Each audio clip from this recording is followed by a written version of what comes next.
Last class में हमने देखा कि भाई कैसे बैक्टीरिया को कॉम्पिटेंट बनाते हैं। मतलब आखिर कैसे, जो आपका रिकॉम्बिनेंट डीएनए था ना, जिसको बाहर आपने वो बैक्टीरिया से प्लाज्मिड बाहर किया, उसमें डीएनए लगाया, उसके बाद उसको कैसे डालते हैं, तरीके देखे आपने। माइक्रो इंजेक्शन देखा, बायोलॉजिस्टिक जीन गन देखा है ना, सब देखा सर। और आपने ये भी बोला था कि आप डिस अलार्म पैथोजन का भी यूज करते हो, जैसे कि रेट्रोवायरस को निकाला, उसका जो बीमारी करने वाला डीएनए था उसको बाहर किया और उसमें अपना अच्छा वाला डीएनए डाल दिया, बोला कि जा करके इस सेल में डाल दे। सर देखा।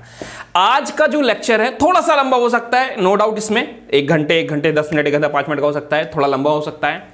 इस चैप्टर का लास्ट लेक्चर है, ठीक है सर, मान लिया। और तो और मैं आपको एक बात और बता दूं, ये जो लेक्चर्स हैं अब आज वाले जो लेक्चर हैं, ये कहीं ना कहीं 40 मिनट और 50 मिनट तक आपको ऐसा लगा कि ये मेरा पढ़ा हुआ है, ये मेरा पढ़ा हुआ है, तो आपको रिवीजन की तरह है ये लेक्चर को लेना है। लास्ट का कुछ एक पोर्शन है जो आपने नहीं पढ़ा हुआ है, बाकी सब आपने पढ़ा हुआ है। क्या लिखा हुआ है? Processes of recombinant DNA technology. अब सबसे पहले बात यह है कि रिकॉम्बिनेंट डीएनए टेक्नोलॉजी में कौन कौन से स्टेप्स थे, आपको दोबारा, आप ये सब पढ़ चुके हो, दोबारा पढ़ रहे हैं। देखो ध्यान से, क्या है, देखो सबसे पहले क्या करना है, सबसे पहले आपने घबराना नहीं है। क्या करना है, देखो, recombinant DNA technology involving several step in a specific sequence. Recombinant DNA technology में आपको क्या क्या करना है? सबसे पहले तो आपको डीएनए बाहर निकालना है। फॉर एग्जाम्पल ये ह्यूमन सेल था, तो सबसे पहले इसमें से फॉर एग्जाम्पल आप इंसुलिन बनाने वाला जीन बाहर करने वाले हो, तो आप इंसुलिन बनाने वाला जीन बाहर निकाल लोगे। हाँ सर, निकाल लिया। कैसे निकाला सर? तो इसमें ना कट लगाया और बाहर निकाला। तो जब तुम कट लगाओगे डीएनए को तो बहुत सारा उसका फ्रैगमेंट हो जाएगा। हाँ, तो सर जेल इलेक्ट्रोफोरेसिस तो जानते हैं ना, तो जेल इलेक्ट्रोफोरेसिस के मदद से अपना डिजायरेबल डीएनए वो अलग कर लेंगे। तो वही लिखा है, आइसोलेशन ऑफ डीएनए, पूरे डीएनए को पहले बाहर किया, फिर रिस्ट्रिक्शन इंडोन्यूक्लियस से आपने उसको कट किया। उस कट करने के बाद बहुत सारे उसके कट हो गए। कट जब बहुत सारे हो जाएंगे तो जेल इलेक्ट्रोफोरेसिस का यूज करके हम डिजायरेबल डीएनए फ्रेगमेंट को बाहर करेंगे। ठीक है सर। उसके बाद एक बैक्टीरिया लेंगे, फॉर एग्जांपल एशिया कोलाई लिया। एशिया कोलाई का प्लाज्मिड बाहर करेंगे। क्या बाहर करेंगे सर? प्लाज्मिड बाहर करेंगे। फिर क्या करेंगे? फिर उसके बाद इसमें अपना इंसुलिन वाला जीन ऐड कर लेंगे। तो ligation of DNA fragment into vector, ये एक वेक्टर था। ये जो प्लाज्मिड वो क्या है? वेक्टर वाहन की समान है। उसमें क्या आपने किया? उसमें आपने डीएनए लाइगेज की मदद से उसमें जीन ऑफ इंटरेस्ट को आपने उसमें ऐड कर दिया। उसके बाद क्या करेंगे सर? उसके बाद एशिया कोलाई में आप दोबारा इसको इसके अंदर डाल दोगे। कैसे डाल दोगे? तो ये सर ऐसा हो जाएगा डालने पे,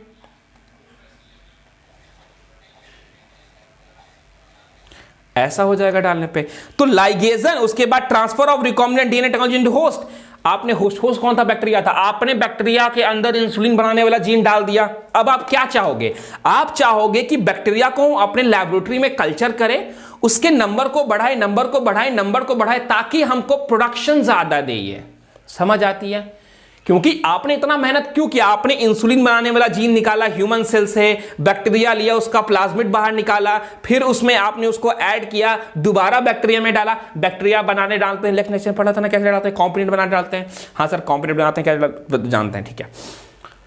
इतना आपने मेहनत क्यों किया? आपने सर मेहनत इसलिए किया इतना क्योंकि आपको इंसुलिन चाहिए। तो इंसुलिन एक बैक्टीरिया बनाएगा तो बहुत कम इंसुलिन होगा, कैसे बेच पाएंगे? तो कहीं ना कहीं आपको लार्ज स्केल पे उसको कल्चर करना पड़ेगा। और जो भी आपका डिजायरेबल प्रोडक्ट है, फॉर एग्जांपल कोई एंटीबायोटिक बनाने वाला जीन डाला है तो वो एंटीबायोटिक बाहर निकालेंगे। अगर आपने इंसुलिन बनाने वाला जीन डाला है तो इंसुलिन निकालेंगे। तो वही लिखा हुआ है, culturing the host cell in a medium at large scale और एक्सट्रैक्ट करे डिजायरेबल प्रोडक्ट को। हाँ सर, समझ में तो आता है। क्या मजेदार बात बोल रहे हो आप। अब सब डिटेल को अलग अलग देखेंगे, जो कि आप ऑलरेडी पढ़ चुके हो। अब धीरे से एक बार अच्छे से एक्सप्लेन करता है। क्या एक्सप्लेन करता है? देखो, let us examine each steps in detail. क्या है? सबसे पहले था isolation of the genetic material DNA. सबसे पहले तो भैया डीएनए को निकाला। सर डीएनए को निकाल रहे हैं, फॉर एग्जांपल अगर ह्यूमन सेल से ही निकाले तो सिर्फ डीएनए थोड़ी बाहर आएगा सर। डीएनए के पास तो आरएनए होता है, प्रोटीन होता है, हिस्टोन प्रोटीन होता है, वो भी साथ में आ जाएगा सर। तो उस सबको अलग करेंगे, मतलब एकदम प्योर डीएनए बाहर निकालेंगे। हाँ कैसे करेंगे, देख इधर देख। Recalling this, nucleic acid is a genetic material. पता है nucleic acid, DNA ribonucleic acid, deoxyribonucleic acid genetic material है सब ऑर्गेनिज्म का, बिना किसी एक्सेप्शन के। किसी का आरएनए, किसी का डीएनए है। इन मेजॉरिटी ऑफ ऑर्गेनिज्म में क्या होता है, डीएनए होता है, क्या, जेनेटिक मटेरियल। अब माइनॉरिटी को छोड़ना यार, देख क्या है, क्या मैंने बोला, आपने बोला कि सर रिकॉम्बिनेंट डीएनए टेक्नोलॉजी के कुछ स्टेप्स हैं, ये स्टेप आपको याद होने चाहिए। सबसे पहले आपको डीएनए बाहर करना है, फिर क्या करना है, फिर आपको उसको कट लगाना है रिस्ट्रिक्शन इंडोन्यूक्लियस से, बहुत सारे फ्रेगमेंट हो जाएंगे, डिजायरेबल फ्रेगमेंट को अलग करना है, उसके बाद उसको प्लाज्मिड में जोड़ना है, लाइगेशन करना है, फिर दोबारा उसको डाल देना है होस्ट में, मतलब बैक्टीरिया में, और बैक्टीरिया को बोलना है भाई तू अब ग्रो कर इस कल्चर मीडियम में, और हमने तुम में जो जीन डाला है उस जीन के अकॉर्डिंग हमको हमका प्रोडक्ट दे दो, ताकि मार्केट में बेच के हम पैसा ही पैसा कमा लें। तो सबसे पहले होगा आइसोलेशन ऑफ डीएनए। डीएनए के बारे में बोला गया कि आप जानते हो कि न्यूक्लिक एसिड, आप जानते हो कि न्यूक्लिक एसिड जितने भी ऑर्गेनिज्म में सबका जेनेटिक मटेरियल है, बिना किसी एक्सेप्शन के साथ। और न्यूक्लियोसिटी तो दो तरह का होता है ना सर, न्यूक्लिक एसिड दो तरह का होता है ना, आरएनए होता है, डीएनए होता है। तो कहीं ना कहीं तुमने बोला कि सर ऐसा है कि आरएनए तो बहुत कम में होता है, मेजॉरिटी ऑफ ऑर्गेनिज्म में क्या होता है, डीएनए होता है। तो हमने बोला क्या करना है, in order to cut the DNA with restriction enzyme it need to be in the flow. अब देख, उसने बोला कि सर आपको डीएनए अगर निकालना है तो जब आप डीएनए निकालोगे तो डीएनए के साथ और भी बाकी सारे मॉलिक्यूल्स आ जाएंगे, तो उनको अलग करना है। मतलब डीएनए को काटने से पहले, डीएनए को काटने से पहले उसमें लगे हुए बाकी अदर मॉलिक्यूल्स को आपको अलग करना पड़ेगा, डीएनए को प्योर फॉर्म में लाना पड़ेगा। वही लिखा in order to cut the DNA with restriction enzyme, अगर आपको डीएनए को रिस्ट्रिक्शन एंजाइम से कट करना है, it need to be in pure form, आपको प्योर फॉर्म में चाहिए, फ्री फ्रॉम अदर मैक्रोमोलिक्यूल्स, किसी भी अदर मैक्रोमोलिक्यूल से अलग थलग आपको नया डीएनए चाहिए, बढ़िया एकदम। Since DNA is includes with in the membrane, since DNA जो है मेम्ब्रेन के अंदर होता है, मेम्ब्रेन के अंदर होता है, we have to break the cell open to release DNA, आपको सेल को तोड़ना पड़ेगा ताकि आप डीएनए को रिलीज कर सकें। और वो अदर मैक्रोमोलिक्यूल्स के साथ भी होता है, जैसे आरएनए होता है डीएनए के साथ, प्रोटीन होता है, पॉलीसेकेराइड होता है और लिपिड भी होता है। कैसे करेंगे देखो, this can be achieve by treating the bacterial cell, plant, animal. क्या लिखा देखो, अगर आपने डीएनए बैक्टीरिया से निकाला है तो उसको लाइसोजाइम से ट्रीट करना पड़ेगा। अगर आपने प्लांट सेल से निकाला है तो डीएनए को आपको सेल्यूलोज से ट्रीट करना पड़ेगा। अगर आपने डीएनए को फंजाई से निकाला है तो काइटिन से ट्रीट करना पड़ेगा, काइटिनेस। क्या बोला उन्होंने, बोला कि ऐसा है डीएनए मेम्ब्रेन के अंदर होता है, तो सबसे पहले आपने घबराना नहीं है, और सबसे पहले क्या करना है कि आपको डीएनए को निकालने के लिए सेल को तोड़ना पड़ेगा। कैसे तोड़ेंगे भाई, तो इन्होंने बोला कि ऐसा है, अगर आप डीएनए निकाल रहे हो बैक्टीरिया से तो बैक्टीरिया के सेल को तो तोड़ना पड़ेगा, उसके लिए लाइसोजाइम का इस्तेमाल करेंगे। अगर आपको डीएनए निकालना है प्लांट सेल से तो आपको सेलुलेज का इस्तेमाल करना पड़ेगा। अगर आपको डीएनए निकालना है फंजाई से तो आपको काइटिनेज का इस्तेमाल करना पड़ेगा। ठीक है sir. You know that gene are located on long molecule of DNA in binding with protein such as histone, आप जानते हो कि जीन कहां होता है, डीएनए के ऊपर होता है। और डीएनए किसके ऊपर लिपटा हुआ होता है, डीएनए लिपटा होता है प्रोटीन जैसे हिस्टोन प्रोटीन के ऊपर। ठीक है सर, जानते हैं कि हिस्टोन प्रोटीन होता है, उसके ऊपर रैप्ड होता है डीएनए, और डीएनए पे क्या है, जीन है। ठीक है सर, मान लिया। द आरएनए, आरएनए को कैसे रिमूव करेंगे, तो आरएनए को रिमूव करने के लिए आपको राइबोन्यूक्लियस का यूज करना पड़ेगा। प्रोटीन अगर रिमूव करना है तो प्रोटीएज यूज करना पड़ेगा। अदर मॉलिक्यूल को भी आप यूज कर सकते हो एप्रोप्रिएट ट्रीटमेंट देकर के। Ultimately pure DNA precipitate out after adding. अब क्या करोगे, आपने राइबोन्यूक्लियस का यूज किया राइबोसोम को अलग करने के लिए, आरएनए को अलग करने के लिए। आपने प्रोटीएज का यूज किया प्रोटीन को अलग करने के लिए। और भी जो है उसके हिसाब से उसको आप करोगे। और क्या करोगे, आप जो लिया है ना आपने डीएनए जिसको प्योर कर रहे हो, उसमें चिल्ड इथेनॉल डाल दोगे। क्या डाल दोगे, चिल्ड इथेनॉल। मतलब other molecules can be remove by appropriate treatment and purified DNA ultimately precipitate out after the adding of chilled. जो हटाना था हटा दिया, उसके बाद उसमें आपने मिला दिया चिल इथेनॉल। अब चिल इथेनॉल में से आप क्या करोगे, चिल इथेनॉल में से क्या करोगे, आप डीएनए को अलग करोगे। आप डीएनए को अलग करोगे। छेद इथेनॉल से क्या करोगे? आप डीएनए को अलग करोगे। कैसे करते हैं? तो होता क्या है ना, जैसे ये बाउल है, अब क्या हुआ कि इसमें आप आरएनए था, डीएनए था, प्रोटीन था और भी मॉलिक्यूल्स थे, तो आपने राइबो न्यूक्लियस डाल दिया तो आरएनए खत्म हो गया, प्रोटीएस डाल दिया। अब डीएनए एज मत डाल देना, जिसमें एज लगा होता है वो क्या होता है? एंजाइम होता है। तो क्या मैंने बोला, देख मेरी बात ध्यान से सुन ले मेरे भाई, देख हमने बोला कि डीएनए है, ठीक है, मेरे को पता है मेरे इसी हरकत की वजह से लेक्चर लंबा हो जाता है, मैं 2-3 बार बोलता हूं, तो फिर भी इंपॉर्टेंट है यार, सुन ले। देख आपने बोला कि सर ऐसा है, आपको डीएनए को आइसोलेट करना है, लेकिन सबसे बड़ा प्रॉब्लम यह है कि सर वो जो डीएनए है ना उसके साथ बहुत सारे मॉलिक्यूल्स हैं, बड़े बड़े अजीब अजीब मैक्रो मॉलिक्यूल्स है, आरएनए है, प्रोटीन है, लिपिड है, पॉलीसेकेराइड है, तो डीएनए को निकालोगे साथ में वो भी आ जाएंगे। तो हमने बोला सबसे पहले क्या करना है आपको, सबसे पहले तो आपको डीएनए तो सेल के अंदर है तो सेल को तोड़ना पड़ेगा। अब अगर प्लांट सेल से तुम डीएनए निकाल रहे हो तो प्लांट सेल का जो सेल वॉल होता है किससे बना होता है? सर सेल्यूलोज से बना होता है। अरे सेल्यूलोज को डाइजेस्ट करने के लिए सेलुलोज होगा, ठीक है। सर अगर फंजाई से निकाल रहे हैं डीएनए तो फंजाई का जो सेल वॉल होता है किससे बना होता है? किससे बना होता है फंजाई का सेल वॉल? बोल सर, फंजाई का जो सेल वॉल होता है वो काइटिन से बना होता है, तो काइटिनेज का यूज करना है यार, ठीक है सर, यूज कर लिया, सेल वॉल हट गया। अब क्या? अब सर डीएनए जो मिला है इसमें आरएनए है, तो आरएनए क्या बोलते हैं उसको? राइबोन्यूक्लियस का यूज कर, आरएनए हट जाएगा। सर प्रोटीन है तो प्रोटीएज का यूज कर, प्रोटीन हट जाएगा। और भी अलग अलग मॉलिक्यूल है, तो जो जैसा मॉलिक्यूल है उस हिसाब से यूज कर, उसको हटा दिया। उसके बाद क्या करेगा? सर चिल्ड इथेनॉल मिला देंगे। क्या करेंगे? चिल्ड इथेनॉल मिला देंगे, ठीक है। मतलब ये ग्लास था और इस ग्लास में अब सब कुछ खत्म हो चुका है, अब चिल्ड इथेनॉल है और डीएनए है। अब क्या करोगे? सर डीएनए निकालेंगे तो डीएनए कैसा निकलेगा? थ्रेड की तरह निकलेगा। अब क्या करोगे पता है? एक डंडा लोगे, ऐसा डंडा नहीं होता है, ठीक है, ऐसा नहीं कि गांव से डंडा नहीं बना, ऐसा नहीं, ठीक है, एक इक्विपमेंट होता है, उससे क्या करते हैं, ऐसे से गोल गोल घुमाते हैं उस ग्लास में जिसमें डीएनए के थ्रेड प्रेजेंट हैं। अब क्योंकि चिल्ड इथेनॉल मिला दिया तो डीएनए के थ्रेड हो गए, ऐसे से घुमाते हैं, उसके बाद थ्रेड उसमें पूरा लपेटाया जाता है उस डंडे पे, उस इक्विपमेंट पे, और उससे फिर बाहर निकाल लेते हैं डीएनए के थ्रेड को। इस चीज को कहते हैं स्पूलिंग। देख लिखा हुआ है, DNA can be separate out, can be remove bye spooling. देख रहे हो, ये डीएनए के थ्रेड है तुम्हारे, ये अंदर क्या है? लिक्विड ये भरा है, चिल्ड इथेनॉल है, ये क्या है? ये सब डीएनए के थ्रेड हैं। देखो डीएनए का थ्रेड बाहर आ गया, कैसे बाहर निकाला? स्पूलिंग। नीट 2020 में आया स्पूलिंग के ऊपर सवाल। This can be seen as collection of fine thread in a suspension. आपने फाइन थ्रेड पा लिया डीएनए का, ठीक है सर। अब क्या? अरे डीएनए मिल गया ना, क्या करोगे अब? सर डीएनए मिल गया है तो कट लगाएंगे, अपना जीन ऑफ इंटरेस्ट जो है, फॉरेन जीन जो है जिससे हम चाहते हैं कि हमको प्रोडक्ट मिले, उसको बाहर निकालेंगे। हाँ तो बाहर निकालना किसका इंतजार कर रहा है? सर रिस्ट्रिक्शन एंजाइम मिलेगा तो करेंगे। हाँ तो रिस्ट्रिक्शन इंडोन्यूक्लियस का इस्तेमाल कर ले। सर कर लिया, रिस्ट्रिक्शन इंडोन्यूक्लियस का इस्तेमाल कर लिया, क्या हो गया? सर बहुत सारा फ्रेगमेंट हो गया। अरे गधा, तो बहुत सारा फ्रेगमेंट हो गया तो फ्रेगमेंट को अलग अलग करना जेल इलेक्ट्रोफोरेसिस से। हाँ सर जेल इलेक्ट्रोफोरेसिस से। तो सर जेल इलेक्ट्रोफोरेसिस कैसे काम करता है एक बार बता दीजिए, भूल गए हैं? अरे गधा देखो,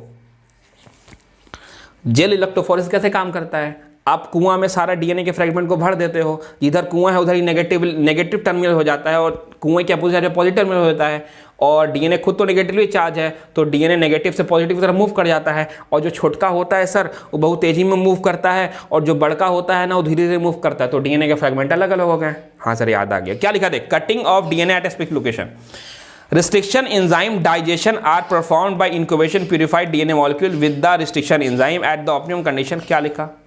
कट कर दो। Agro gel electrophoresis employed to check the position of restriction enzyme digestion। ठीक है सर, बहुत अच्छी बात है। DNA is negatively charge molecule तो मूव करेगा। ठीक है सर, आप अब ये पढ़ा चुका हूं, अब ये नहीं बोलना, इसको भी एक्सप्लेन कर दो, इसको भी एक्सप्लेन कर दो। This process repeated. अब क्या से अब क्या देख, अब वेक्टर का प्लाज्मिड निकाला था ना, उसको भी रिस्ट्रिक्शन इंडोन्यूक्लियस से काटेगा ना, तो एक आइडियल प्लाज्मिड जो होता है उसमें एक ही साइट होता है एक एंजाइम के लिए, लेकिन क्या पता 2-3 साइट होगा तो अलग अलग फ्रैगमेंट हो गए, तो आप वही करोगे। आप क्या करोगे? आप सेम चीज रिपीट करोगे, डीएनए फ्रैगमेंट को अलग अलग करोगे, जो डिजायरेबल होगा उसमें ऐड कर दोगे। ठीक है सर। अब the joining of DNA involve several process, DNA को ऐड कर दिया with the help of DNA ligase. अब क्या? After having cut the source DNA as well as vector DNA, vector DNA को आपने क्या किया? कट कर दिया, सोर्स डीएनए को कट कर दिया स्पेसिफिक रिस्ट्रिक्शन एंजाइम से। जीन आउट कर हो गया, ठीक है, डीएनए से, तो वेक्टर आपने मिला दिया with the help of ligase. अब क्या हो गया, जैसे ही आपने वेक्टर में अपना जीन ऑफ इंटरेस्ट ऐड किया वो क्या हो गया, रिकॉम्बिनेंट डीएनए हो गया या फिर आरडीएनए हो गया। सर यहाँ तक तो हमने पढ़ा था, ठीक है, रिकॉम्बिनेंट डीएनए हो गया। अब क्या सर, अब प्रॉब्लम ये है ना, देखो क्या है कि एक स्टेप और यहाँ पे क्या है, एक होता है amplification of gene of interest using PCR.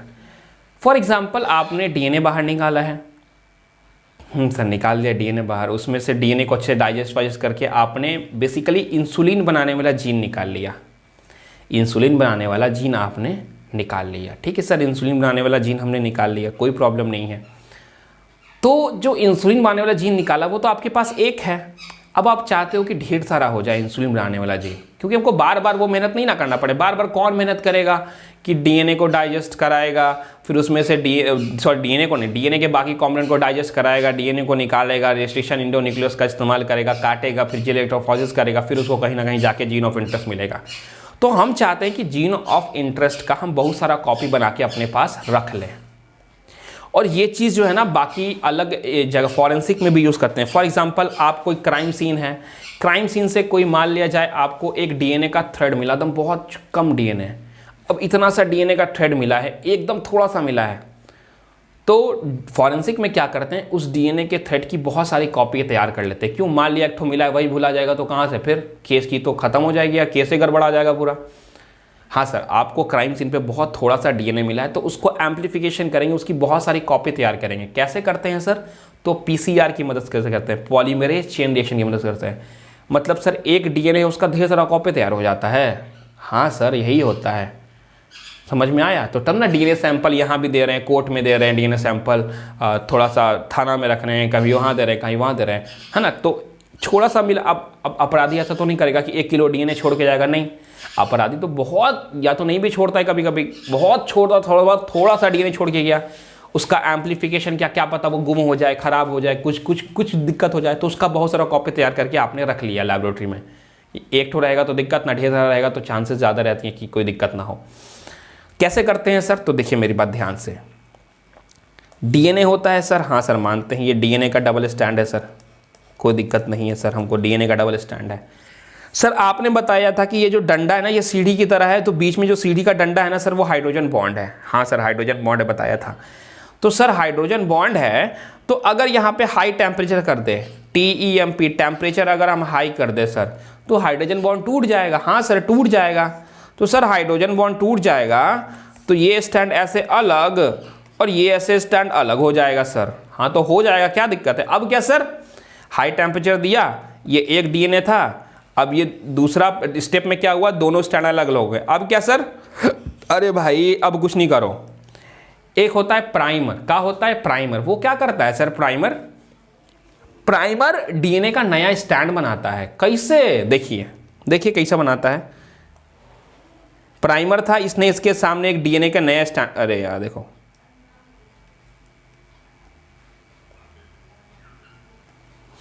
Primer नया स्टैंड बना देगा सर। देखिए तो ऐसे हो गया, ये रेड वाला क्या है, नया स्टैंड है सर। कौन बनाया है, प्राइमर बनाया है, आरएनए प्राइमर होता है सर। तो बड़ी है सर, प्राइमर वा नया बना दिया सर पूरा का पूरा। हाँ सर, ये एक डीएनए था, 2 हो गया, और इसको करेंगे तो एक स्टैंड ऐसा, एक स्टैंड ऐसा। अब दोबारा क्या किया, दोबारा टेम्परेचर बढ़ाएंगे सर, तो एक ऐसा और सर एक ऐसा मिलेगा, ऐसा मिलेगा सर, 4 गो स्टैंड मिल जाएगा। और जब इसके आगे बनाएंगे सर, इसके आगे बनेगा तो देखिए ना सर, 4 गो डीएनए बन गया सर, 1 से 2, 2 से 4 सर। बहुत बार करेंगे तो मिलियन बन जाएगा डीएनए का। हाँ, इसको कहते हैं पीसीआर, पॉलीमरेज चेन रिएक्शन। मतलब सर लेबोरेटरी में एक ठो डीएनए है, उसका 1000 कॉपी बना देंगे। हाँ बना देंगे, इसी मदद से करेंगे, पीसीआर की मदद से करेंगे, तो बड़ा अच्छा काम है। क्या है देखो, अब देखो क्या लिखा है, देखो ध्यान से क्या लिखा, देखो PCR stand for polymerase chain reaction. In this reaction multiple copy of gene और gene of interest is synthesized in vitro using 2 set of primer small chemically synthesized oligosaccharide that are complementary to DNA that, क्या लिखा, हम 2 set of primer का use करेंगे। कैसे? देखो देखो सिखा रहा हूं, देखो सिखा रहा हूं, देखो सिखा रहा हूं। कहां गया रे? देखो इधर, देखो ध्यान दे। अब देखिए 5 प्राइम 3 प्राइम देख के नहीं डरना है। क्यों? ये 5 है, ये 3 है, तो ये 5 एंटी पैरेलल होता है, बताया मैंने आपको, ठीक है। अब सर देखिए सर, ये प्राइमर है, केटो है, एक तो यहां प्राइमर है सर, एक तो यहां प्राइमर है सर, दोनों स्टैंड पे काम कर रहा है सर। तो देखिए ना, एक डीएनए ये बना दिया और एक डीएनए ये बना दिया सर, तो 2 सेट ऑफ प्राइमर का यूज किए थे, एक डीएनए से 2 डीएनए हो गया। ऐसे यूज करेंगे 30 साइकिल अगर करेंगे तो अप्रॉक्स 1 बिलियन हो जाएगा। तो सबसे पहले क्या हमने बोला? सबसे पहला प्रोसेस है डीनेचुरेशन। डीनेचुरेशन का मतलब सर, अरे बाबू हाई टेम्परेचर जब देंगे ना, क्या देंगे? हाई टेम्परेचर जब देंगे तो दोनों स्टैंड डीएनए का अलग अलग हो जाएगा। उस प्रोसेस को कहेंगे हम डीनेचुरेशन। क्या कहेंगे? डीनेचुरेशन। फिर आता है एनिलीन। एनिलीन का मतलब सर, अरे आरएनए प्राइमर आके इससे जुड़ेगा, ठीक है, और डीएनए बनाने की शुरुआत करेगा, उसको एनिलीन कहेंगे। उसके बाद सर पूरा का पूरा बना देगा ना, तो उसको एक्सटेंशन बोलेंगे। अब देखो यहां छोटा सा बनाया था, पूरा एक्सटेंड करके बड़ा बना दिया, तो इस प्रोसेस को एक्सटेंशन बोल दिया सर। तो मजेदार चीज है सर, क्या बवाल चीज है ना भाई, ये बवाल चीज है। देखो क्या है आगे, क्या देखो, तो पहला स्टेप डीनेचुरेशन, दूसरा स्टेप एनिलीनिंग, तीसरा एक्सटेंशन। इसका सीक्वेंस रखेंगे याद, क्योंकि ये बहुत बार है। यहां पे मैं डालना भूल गया हूं ईयर, बट मैं आपको देख के बताता हूं। देखो मैं डालना भूल गया ईयर, बट मैं देख के तुमको अगर बताऊंगा तो मैं तुमको कहूंगा कि कितनी बार आया। देखो दिखाता हूं तुमको, देखो देखो देखो, डरना नहीं सर। 2021 में आया है, 2021 में 2 बार आया है, 2018 में आया है, 2022 में आया है। क्या मतलब क्या बताएं, इतना इंपॉर्टेंट है। तो सर इसमें याद क्या रखना है? अरे बच्चा कुछ याद नहीं रखना। देख मैं तुमको बता रहा हूं, देख क्या याद रखना है, देख क्या याद रखना है तुमको बता रहा हूं। देखो क्या याद रखना, देखो ध्यान से। नया प्रोसेस है ना, इसलिए थोड़ा टाइम लेके बता रहा हूं। क्या है सर? डीएनए का दोनों स्टैंड था सर, तो हाई टेम्प, ये बीच में क्या हाइड्रोजन बॉन्ड है, हाई टेम्परेचर देंगे, दोनों बॉन्ड अलग अलग। देख देख बॉन्ड टूट गया, देखना, अरे दोनों स्टैंड अलग हो गया, देखना रे, दोनों स्टैंड अलग हो गया। हाँ सर हो गया अलग सर, दोनों स्टैंड अलग हो गया, तो इस प्रोसेस को क्या बोलते हैं? डीनेचुरेशन बोलते हैं सर, डीनेचुरेशन। तो ये हाई टेम्परेचर, कितना हाई टेम्परेचर है, कितना टेम्परेचर कोई तो होगा ना सर, बता दीजिए ना, एनसीईआरटी में नहीं लेकिन बता दीजिए। 94 डिग्री सेल्सियस। कितना? 94 डिग्री सेल्सियस। बाप रे, 94 डिग्री सेल्सियस देंगे तो डीएनए का दोनों स्टैंड अलग हो जाएगा। इस प्रोसेस को डीनेचुरेशन बोलेंगे। हाँ, अगला प्रोसेस का है सर, अब प्राइमर आएगा। प्राइमर इज लाइक कि 2 छोटा छोटा डीएनए का सेट, ठीक है, 2 डीएनए का छोटा छोटा सेट। देखो एक यहां पे, एक इस स्टैंड पे और एक स्टैंड पे, दोनों पे आके जुड़ जाएगा, इसको बोलेंगे एनिलिंग। हाँ सर, डीनेचुरेशन एनिलिंग। उसके बाद पूरा का पूरा डीएनए एक स्टैंड, पूरा का पूरा एक स्टैंड बना देगा, तो क्या कहेंगे उसको? एक्सटेंशन बोलेंगे। और ऐसा अगर 30 साइकिल तक लगातार, जब देखो ये सवाल आ सकता है 30 साइकिल करने पे कितना, 1 बिलियन, 1 ट्रिलियन, 1 मिलियन, क्या 1 बिलियन। मजा आ गया सर। एक्सटेंशन वाला टेम्परेचर क्या होता है? 72 डिग्री होता है, कोई तेरे काम का नहीं है। काम का क्या है? Denaturation 94 degree Celsius. ठीक है सर, मान लिया। अब क्या लिखा है एनसीईआरटी में, देख लो एक बार, देखो। The enzyme extend the primer using the nucleotide provide in the reaction and genomic DNS template. क्या लिखा है भाई? देखो अब क्या है ना कि ये उसको समझ में आएगा ज़्यादा अच्छे से जिन्हें चैप्टर नंबर 6 पढ़ा है, वैसे नहीं भी पढ़ा है तो मैं समझाने की कोशिश कर रहा हूँ। तो मैं देखो, एक वर्ड होता है टेम्पलेट। टेम्पलेट का मतलब होता है सांचा। क्या होता है? सांचा। सांचा मतलब फॉर एग्जाम्पल ये माउस है, ये एक माउस है, और ये अगर एक माउस है तो इसको देखा देखी मैंने एक और माउस बनाया, मतलब इसको देख के एक और माउस मैंने बनाया ऐसा ही, तो ये क्या है? ये सांचे की तरह काम किया, इसको देख के वैसा बनाया, तो ये एक सांचा है। मतलब सर आप अगर कनेक्ट करोगे इस चीज को तो आप पता है क्या बोलोगे कि ये जो स्टैंड था ना, इसको देख करके ये जो स्टैंड था ना पहले से, इसको देख करके इस सामने वाले स्टैंड पे इस प्राइमर ने डीएनए के पूरे स्टैंड को बनाया। सर आप कह रहे हो कि ये पहले वाला जो स्टैंड था, इसको देख करके इस वाले छोटे से प्राइमर ने पूरा का पूरा डीएनए स्टैंड बना दिया है। मतलब ये जो पहले वाला डीएनए का स्टैंड है वो उसने टेम्पलेट की तरह काम किया है। हाँ, उसने टेम्पलेट की तरह काम किया, वही लिख रहा है। The enzyme extend the primer. Enzyme primers को एक्सटेंड करेंगे न्यूक्लियोटाइड को जोड़ेंगे। अब न्यूक्लियोटाइड को क्या जोड़ेंगे, देख बाबू देख क्या होता है। डीएनए बना किससे, डीएनए बेसिकली बना हुआ न्यूक्लियोटाइड के, न्यूक्लियोटाइड जोड़ करके ही डीएनए बना है, ठीक है, न्यूक्लियोटाइड जोड़ के ही डीएनए बना है। तो बेसिकली ये एक स्टैंड है जिसके तरफ न्यूक्लियोटाइड है, तो इसके सामने भी आप न्यूक्लियोटाइड ही जोड़ोगे ना। कैसे जोड़ोगे, तो इस वाले स्टैंड को देख के जोड़ोगे। तो वही लिखा हुआ है, क्या लिखा हुआ है, the enzyme extend the primer using the nucleotide providing the reaction and the genomic DNA template. Primer जो है एंजाइम की मदद से लगातार नए स्टैंड को बनाएगा, पुराने वाले स्टैंड को देख के, मतलब टेम्पलेट स्टैंड को देख के वो नया स्टैंड बनाएगा। क्या करेगा, वो न्यूक्लियोटाइड को ही जोड़ता रहेगा। If the process of replication of DNA, अगर आपने डीएनए ऑफ रेप्लिकेशन को लगातार किया तो अप्रोक्स आप 1 बिलियन कॉपी बना सकते हो, ठीक है sir. Such repeated amplification is achieve by using a thermostable. अब क्या लिखा उन्होंने,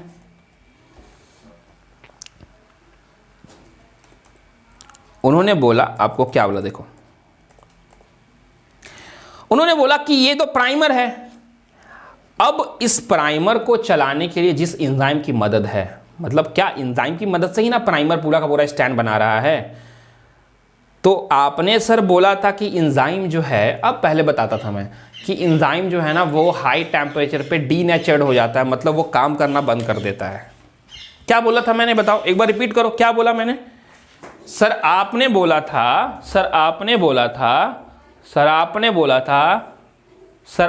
बोला था कि एंजाइम जो होता है हाई टेम्परेचर पे डीनेचर्ड हो जाता है, मतलब काम करना बंद कर देता है।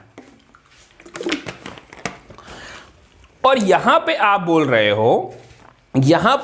रहे हो कि डीएनए का दोनों स्टैंड अलग होता है, दो प्राइमर आते हैं, वो जुड़ जाते हैं। जब वो जुड़ जाते हैं डीएनए की एक टेम्पलेट के साथ, डीएनए के स्टैंड के साथ, जो टेम्पलेट की तरह काम कर रहा है, इस प्रोसेस को एनेलिंग बोलते हैं। फिर वो प्राइमर पूरा का पूरा डीएनए का नया स्टैंड बना देता है, किसकी मदद से, एंजाइम की मदद से। सर एंजाइम तो काम नहीं करेगा हाई टेम्परेचर, जब यहां कहां 92 डिग्री 94 डिग्री चल रहा है।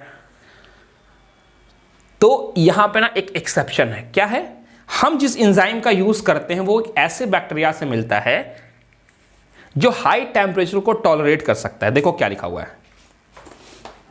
सच रिपीटेड एम्प्लीफिकेशन कैसे यूज करते हैं, हम यूज करते हैं thermostable DNA polymerase.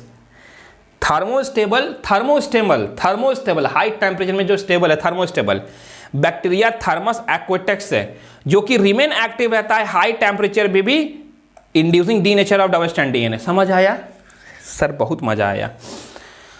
The amplified fragment if desire can now be use to ligate with a vector. क्या लिखा, अब आपने फ्रेगमेंट को बहुत सारा तैयार कर लिया है, बहुत सारा फ्रेगमेंट तैयार कर लिया, अब आप उसको अलग अलग बैक्टीरिया में यूज करोगे, ठीक है सर।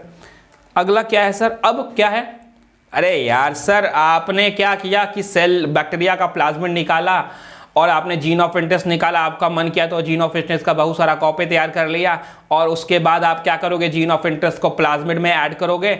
अब आप प्लाज्मिड को बैक्टीरिया में डालोगे, लेकिन बैक्टीरिया ऐसे ही नहीं लेगा, बैक्टीरिया को कॉम्पिटेंट बनाना पड़ेगा। उसका तरीका था कि डाईवैलेंट आयन दीजिए तो सेल वॉल क्रॉस करेगा, फिर हीट एंड शॉक मेथड, इसमें 42 डिग्री सेल्सियस, फिर आइस, पहले आइस फिर 42 डिग्री फिर आइस, हीट शॉक मेथड दोगे। या तो जीन गन का भी यूज कर सकते हैं, या तो माइक्रो इंजेक्शन का भी यूज करते हैं, जो एनिमल में यूज करते हैं, जिनका इनका यूज प्लांट में करते हैं। Instructional of recombinant DNA into host cell organism, समझ आया। सेवरल मेथड है, आप जानते हो। Recipient DNA after making component to receive DNA present in surrounding, ठीक है। So if the recombinant DNA bearing gene of resistant antibiotic, अब देखो क्या है, याद करो सिलेक्टेबल मार्कर के बारे में। आपने अपना जीन ऑफ इंटरेस्ट अगर एम्पीसिलिन वाले जगह पे ऐड कर दिया है, सर अगर आपने अपना जीन ऑफ इंटरेस्ट एम्पीसिलिन वाले जगह पे इकट्ठा कर दिया है, अपना जीन ऑफ इंटरेस्ट कहां किया है, एम्पीसिलिन वाले जगह पे ऐड कर दिया है, तो सर एम्पीसिलिन वाला काम नहीं करेगा, तो सर एक ही एंटीबायोटिक रेसिस्टेंट जीन काम करेगा। कौन सा काम करेगा, टेट्रासाइक्लिन काम करेगा। सर टेट्रासाइक्लिन काम करेगा तो आप उसकी मदद से रिकॉम्बिनेंट नॉन रिकॉम्बिनेंट को अलग अलग कर सकते हो। हाँ वही लिखा हुआ है, if a recombinant DNA bearing gene of resistant to a antibiotic, ठीक है, तो इस ट्रांसफर इनटू एशोक्राइल cell the host cell become transformant into, क्या बोला समझ आ गया। चलो, if we spread the transfer cell and agar plate containing ampicillin on it, क्या बोला उन्होंने बोला अगर फॉर एग्जांपल एक बैक्टीरिया है, उसमें एंटीबायोटिक रेसिस्टेंट जीन है क्या, एम्पीसिलिन का, ठीक है सर। जो इसमें आपने इंसर्ट किया इंसुलिन वाला जीन, उसमें क्या एंटीबायोटिक रेसिस्टेंट जीन है? एम्पिसिलिन वाला है। और सर तो अगर उसमें जीन ऑफ इंटरेस्ट है, सो जीन फॉर रेसिस्टेंट एंटीबायोटिक है, एंटीबायोटिक एम्पिसिलिन, ठीक है, एशिया कोलाई में है। सर एक ऐसा बैक्टीरिया होगा जिसमें एम्पिसिलिन नहीं होगा और जिसमें एम्पिसिलिन है, तो जिसको ग्रो कराएंगे दोनों को अगर एम्पिसिलिन डाल के, तो जिस पे पास एम्पिसिलिन वाला जीन होगा वो ग्रो करेगा, जिसके पास नहीं होगा तो मर जाएगा। हाँ, तो इससे हम पता कर लेंगे कि कौन ट्रांसफॉर्मेंट है, कौन ट्रांसफॉर्म नहीं है। इस तरीके से एम्पिसिलिन का रेसिस्टेंट जीन किसकी तरह यूज कर रहा है? एज अ सिलेक्टेबल मार्कर की तरह यूज हो रहा है। सब कर दिया भाई, सब कर दिया, सब कर लिया। क्या क्या कर दिया? अरे जीन ऑफ इंटरेस्ट ऐड कर दिया, बैक्टीरिया में डाल दिया। अब बैक्टीरिया को क्या करेंगे? बैक्टीरिया को बोलेंगे भाई अब तू हमारा वाला प्रोडक्ट बना, और प्रोडक्ट बना हम उसको मार्केट में बेचें। क्या है देखो, obtaining the foreign gene product. वो जो फॉरेन जीन आपने डाल दिया ना, फॉर एग्जांपल इंसुलिन बनाने वाला जीन डाल दिया ना, उससे अब हमको प्रोडक्ट चाहिए। क्या चाहिए? प्रोडक्ट चाहिए। When you insert a piece of alien DNA into cloning vector and transfer into bacteria, plant or animal cell, alien DNA get multiplied होगा। Almost all recombinant technology ultimately, देखो सारे के सारे recombinant technology का बस यही M होता है कि हमको कहीं ना कहीं अपना डिजायरेबल प्रोटीन बनाना है, जो हमको मार्केट में बेचना है, जो इंसानों की मदद कर सके। Hence there is a need for recombinant DNA to express। अब क्या है? अब बैक्टीरिया में आपने सब कुछ डाल दिया, अब बैक्टीरिया को आपने जगह ही नहीं दिया कि भाई वो कहाँ क्या करेगा, ठीक है। तो आप क्या चाहते हो? अब आप चाहते हो कि मेरा बैक्टीरिया अच्छे से ग्रो करे, अपने चीज़ों को एक्सप्रेस करे और वो हमको प्रोडक्ट बना के दे। The express of foreign gene of involving, अब देखो बहुत सारे टेक्निकल डिटेल्स आपको जानने पड़ेंगे। क्या?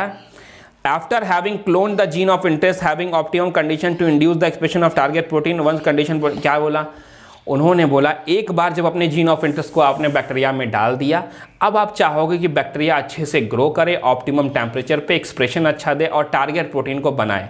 अब सवाल ये है कि आपको क्यों लार्ज स्केल पर प्रोडक्शन चाहिए? भाई इतना मेहनत किया है, इतना मेहनत किया, तो जीन कम से कम इंसुलिन बड़े प्रोडक्शन में चाहिए ना, ताकि ज़्यादा बेच पाएँ।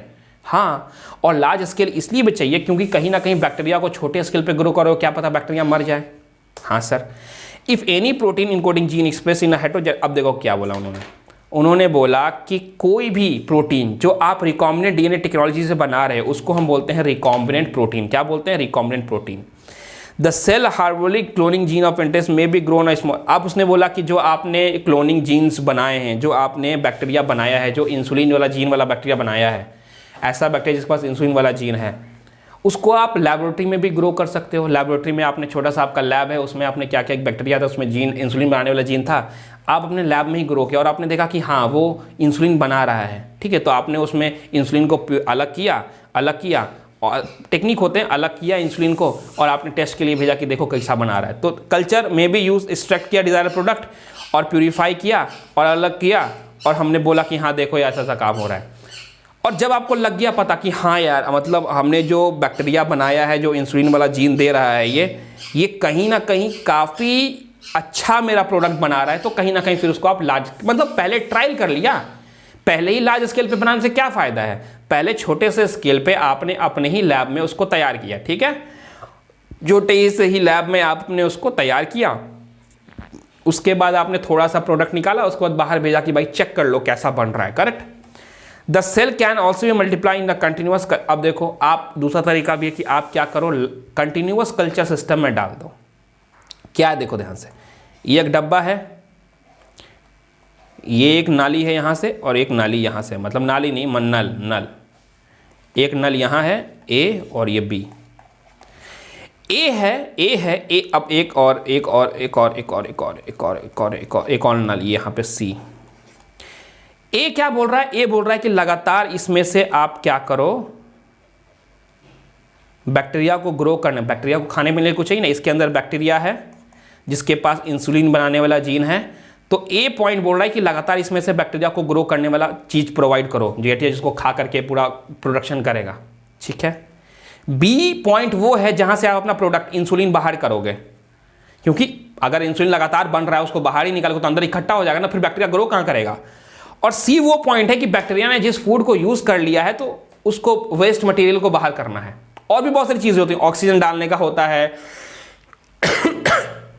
पीएच इंडिकेटर होता है, एयर बबल डालने का होता है, एक अंदर में मोटर होता है जो घूमता रहता है लगातार, ताकि पूरा मीडियम में अच्छे से जो भी आपने खाने पीने का सामान डाला है पूरे मीडियम में अच्छे से डिस्ट्रीब्यूट हो सके। तो cell can be multiply continuous culture में डाल सकते हैं। उस मीडियम में क्या होगा, एक ऐसा ड्रेनेज होगा जहां से आप फ्रेश मटेरियल लगातार ऐड करोगे, और एक और होगा जहां से आप लगातार वन साइड से आप लगातार मटेरियल को निकाल रहे होगे बाहर, लगातार प्रोटीन को बाहर निकाले, लगातार इंसुलिन को बाहर निकाल रहे हैं आप एग्जाम्पल के तौर पर। और एक पॉइंट ऐसा होना चाहिए जिसमें लगातार आप नए मीडियम को डाल रहे हो मेंटेन करने के लिए, भाई हाँ ग्रोथ हो। अब आपने पिछले चैप्टर में पढ़ा है क्या, एक्सपोनेंशियल ग्रोथ। एक्सपोनेंशियल ग्रोथ में क्या होता है, अनलिमिटेड फूड, अनलिमिटेड स्पेस, क्या था ना। तो आपको एक तरफ से फूड डालते रहना कि अंदर फूड की कमी हुई तो बैक्टीरिया मरने लगेंगे, और एक तरफ से आपको अपना प्रोडक्ट भी निकालना है, क्योंकि प्रोडक्ट अंदर इकट्ठा होगा तो बैक्टीरिया कहां ग्रो करेंगे। तो अनलिमिटेड स्पेस और अनलिमिटेड फूड बैक्टीरिया को देना पड़ेगा, तब आपको लॉग फेज में या एक्सपोनेंशियल फेज में आपको क्या दिखेगा, बैक्टीरिया का ग्रोथ दिखेगा। ठीक है। This type of culturing method produce a large biomass leading to high एल्डोडिया। इस तरह का जब आप काम करोगे ना तो आपको लार्ज अमाउंट में क्या मिलेगा, आपका डिजायरेबल प्रोडक्ट मिलेगा। ठीक है, क्योंकि small volume culture can not appropriate quantity of product. Small volume culture क्योंकि अगर आप कम अमाउंट में भोजन दोगे बैक्टीरिया को, कहां प्रोडक्ट मिलेगा, बहुत कम मिलेगा। ठीक है, बहुत अच्छी बात है। टू प्रोड्यूस, अगर आपको लार्ज क्वांटिटी में चाहिए क्या प्रोडक्शन अपना, तो आप यूज करोगे बायोरिएक्टर्स के।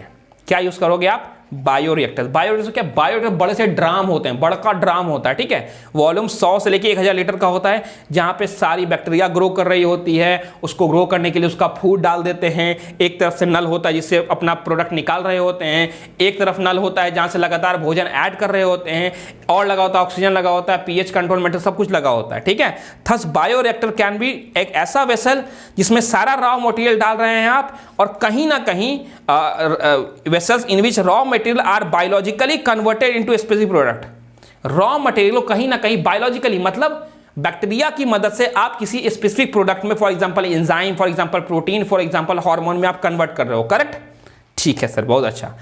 अब बायोरिएक्टर प्रोवाइड, अब बायोरिएक्टर में सारा ऑप्टिमम कंडीशन होता है। फॉर एग्जांपल वहां ना टेम्परेचर अच्छा होता है, पीएच अच्छा, सब इंडिकेटर लगे होते हैं। टेम्परेचर देखो, पीएच देखो, अंदर में मटेरियल कितना बचा है वो देखो, सॉल्ट कितना है वो देखो, विटामिन की कमी कितनी है, ऑक्सीजन देखो, सब कुछ लगा होता है। मतलब एक बायोरिएक्टर आपको ऑप्टिमम कंडीशन प्रोवाइड करता है ताकि आप अपना डिजायरेबल प्रोडक्ट अच्छे से भारी ज्यादा अमाउंट में बाहर निकालो।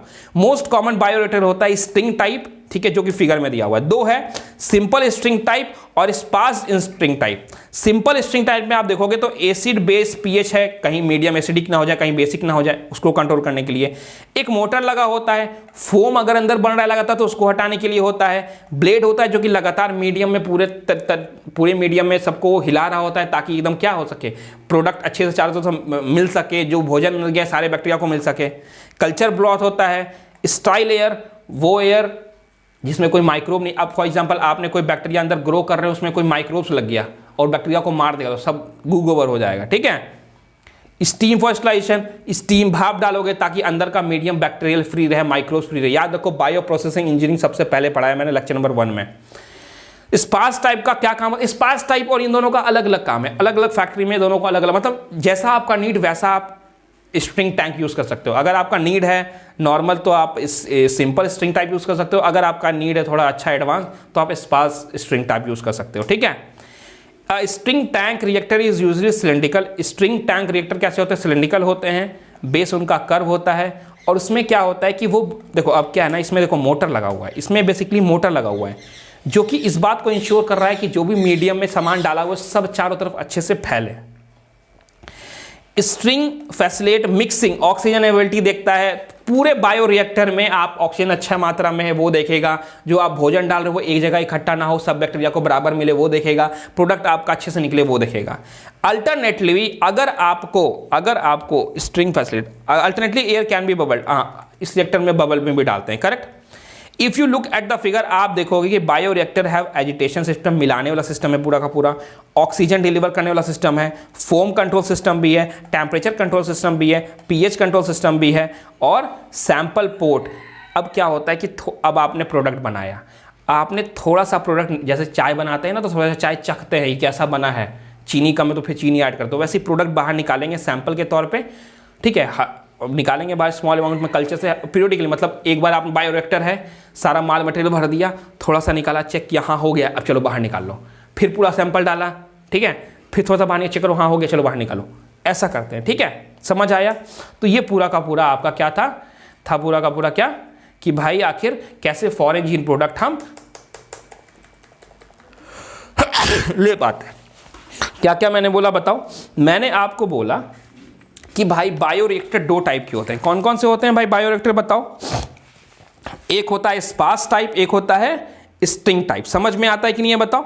Simple string bio tank bioreactor होता है और क्या होता है स्पार्स स्ट्रिंग बायोरिएक्टर। तो ठीक है, समझ में आया? चलो ठीक है, बहुत अच्छी बात है। फिर अगला क्या है? अगला आपका टॉपिक है डाउन स्ट्रीमिंग प्रोसेस। अब आपने प्रोडक्ट बना लिया, अब प्रोडक्ट बना लिया तो मार्केट में जाके बेच दोगे? नहीं, ऐसा नहीं होता। प्रोडक्ट बनाने के बाद उसकी लगातार ट्रायलिंग होती है। अब आपने जो प्रोडक्ट बनाया उसमें कुछ और भी सब्सटेंस मिला हुआ है, फॉर एग्जांपल जो आपने प्रोडक्ट निकाला उसमें कुछ बैक्टीरिया भी साथ में आ गया, तो उसको हटाएंगे। प्रोडक्ट का मतलब सिंपल सी बात है भाई, लास्ट फिनिशिंग देंगे, ठीक है। आफ्टर कंप्लीटिंग ऑफ, मतलब आपने प्रोडक्ट बना लिया, इंसुलिन बना लिया, ठीक है, तो प्रोडक्ट को एक सीरीज ऑफ प्रोसेस में जाएंगे, एक फिनिशिंग प्रोडक्ट तौर पे उसका देंगे, अच्छा सा शक्ल करेंगे उसका, ताकि उसको मार्केट में बेच सकें। क्या है? सेपरेट करेंगे, प्यूरिफाई करेंगे, ठीक है। ये कैसे करते हैं? डाउन स्ट्रीमिंग प्रोसेस करते हैं। तो डाउन स्ट्रीमिंग प्रोसेस का मतलब सिंपल सा क्या है? डाउन स्ट्रीमिंग प्रोसेस का सिंपल सा मतलब है कि जब आपने क्या बायोसिंथेसिस स्टेज आपका पूरा हो गया, आपका प्रोटीन बन गया, तो आप क्या करोगे? कहीं ना कहीं उसको प्यूरिफाई करोगे। It's called down streaming processing. समझ आया? ठीक है। और आप उसमें एक प्रिजर्वेटिव मिलाओगे। फॉर एग्जांपल आपका ऐसा प्रोडक्ट है जिसको 2-3 साल रहना है, 2-3 साल मार्केट में रहेगा तब बिकेगा। फॉर एग्जांपल ऐसा ना दुकान पे जाके रख देते हैं, फिर वो 1-2 साल बिकता है, तो उतना दिन तक अच्छा रहे, ख़राब ना हो, प्रिजर्वेटिव मिलाते हैं, ठीक है। और अगर आपने कोई दवा बनाया है तो क्लिनिकल ट्रायल में जाता है, ठीक है, कि उसको ट्राई करते हैं किसी किसी के ऊपर, फिर देखते हैं ये इफेक्टिव है कि नहीं है, तो क्लिनिकल ट्रायल में जाता है इन केस ऑफ ड्रग्स, ठीक है। बहुत स्ट्रिक्टली कंट्रोल होता है, टेस्टिंग होता है प्रोडक्ट का, और ज़रूरी भी है, ठीक है। और जब क्वालिटी क्वांटिटी सब टेस्ट हो जाता है, तब हम प्रोडक्ट को क्या करते हैं? मार्केट में रिलीज़ करते हैं। अब क्या है? विच एंजाइम इज पीसीआर में किसका? थर्मोस्टेबल डीएनए पॉलीमरेज ना, थर्मोस्टेबल डीएनए पॉलीमरेज, क्या है ना पॉलीमरेज? डीएनए पॉलीमरेज हमने पढ़ा है। In PCR technology primer is a, क्या है बताओ? स्मॉल केमिकली सिंथेसाइज्ड ऑलिगोन्यूक्लियोटाइड, यही होगा ना, यही था। Which type of bioreactor is usually cylindrical, और कौन सा सिलिंड्रिकल यूज? बताओ जल्दी क्या होगा? स्ट्रिंग टाइप का होता है ना, स्पार्स टाइप का। तो अरे यार देखो ना, दो तरह का, तुम देखो, ये देखो ना, ये चौड़ा टाइप का है, और ये देखो नीचे से गोल है, तो क्या होगा? स्पार्स टाइप का होता है कि स्ट्रिंग टाइप का होता है? स्ट्रिंग टाइप का होता है ना। स्ट्रिंग टाइप का टेक्सचर जो होता है वैसा होता है, कर्व होता है। Extracting, purification and packaging of product, down streaming process बोलते हैं इसको। Taq polymerase is Thermus aquaticus to DNA temperature is PCR heated in 94 degree Celsius. समझ में आता है कि नहीं आता बताओ? ये मैंने आपको बताया 94 डिग्री पर अलग करते हैं। अब क्या है भाई? कुछ क्वेश्चन है जो कि आपको करना है। कौन कौन से क्वेश्चन है भाई? ये क्वेश्चन आपका होमवर्क है, आप करोगे इसको। How can a bioreactor can made to be function? कैसे? देखो, string type bioreactor most common bioreactor है, कर्व बेस होता है, जो कि अच्छे से चीज़ों को अंदर मिला रहा होता है, ठीक है, मिक्सिंग ऑफ ऑक्सीजन कराता है, मतलब सब कुछ काम करता है, ठीक है। लेवल स्पार्स टाइप का बनाना है, और उसका एप्लीकेशन आप लिख लोगे, ठीक है। एप्लीकेशन दिया हुआ भी है, लार्ज बायोमास और high yielding desired protein. 3 steps PCR में याद है ना, डीनेचुरेशन, एलिमिनेशन, तीनों दिया हुआ है। डबल स्टैंड को अलग अलग करना, डीनेचुरेशन, 2 सेट ऑफ प्राइमर का आना, एनिलिंग, और प्राइमर डबल स्टैंड थर्मल पूरा का पूरा stand banana, is called denaturation. समझ आता है? Sorry, extension. कहाँ से मिलता है आप जानते हो, ये भी प्रोसेस आप जानते हो यार, क्या बात है। लिस्ट स्टेप मैंने बोला था स्टार्टिंग में जो पढ़ाया था, ये सब आपको याद होना चाहिए, ठीक है सर। यहाँ पे आपका चैप्टर होता है कंप्लीट। हमने कहीं ना कहीं बहुत अच्छे से कोशिश की पढ़ने की, और मुझे कहीं ना कहीं ऐसा लगता है आपने बहुत अच्छे से पढ़ा भी। तो इसके बाद का जो चैप्टर है उसको नेक्स्ट लेक्चर में स्टार्ट करेंगे। अगर कोई भी डाउट होता है इस चैप्टर से रिलेटेड तो आप मुझसे पूछ सकते हो, ठीक है।